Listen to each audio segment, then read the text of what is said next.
গত কয়েক বছরের তুলনায় এবার দেশে গরমের তীব্রতা বেশি। সব রেকর্ড ভেঙে এবার 43 ডিগ্রি পার হয়েছে দেশে। এমন পরিস্থিতিতে অতিষ্ঠ জনজীবন। কবে বৃষ্টি হবে সেই অপেক্ষায় সবাই। তীব্র দাবদাহে বৃষ্টির জন্য অনেক জায়গায় নামাজ পড়তে দেখা গেছে। সবাই চায় তাপমাত্রা শীতল করে এক পশলা বৃষ্টি নামুক দেশজুড়ে। কিন্তু একটা পূর্বাভাস সম্পর্কে সবাই বেখবর।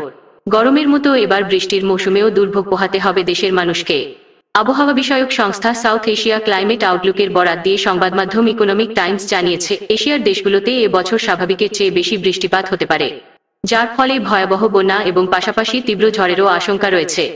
সংস্থাটি বলেছে, চলতি বছর বর্ষা মৌসুমে আবহাওয়ার বিশেষ অবস্থা লা নিনার কারণে দক্ষিণ এশিয়ার বেশিরভাগ অঞ্চলে স্বাভাবিকের চেয়ে বেশি বৃষ্টিপাত হবে। পাশাপাশি দক্ষিণ এশিয়ার বেশিরভাগ অঞ্চলে এবছর সর্বোচ্চ ও সর্বনিম্নের নির্দিষ্ট তাপমাত্রার চেয়ে বেশি তাপমাত্রা পরিলক্ষিত হবে। দক্ষিণ এশিয়ায় আবহাওয়ার বিশেষ অবস্থা এল নিনো বর্তমানে বিরাজমান বলে জানিয়েছে জলবায়ু পর্যবেক্ষণ ও পূর্বাভাস গ্রুপ সাসকোফ। বর্ষা মৌসুমের অর্ধেক সময় পর্যন্ত এ অবস্থা বিরাজমান থাকবে। এরপর শুরু হবে লা নিনা। এল নিনোর কারণে অতিরিক্ত গরম আর লা নিনার কারণে স্বাভাবিকের চেয়ে বেশি বৃষ্টিপাত, অতিবৃষ্টি, ঝড় ও বন্যা হয়ে থাকে।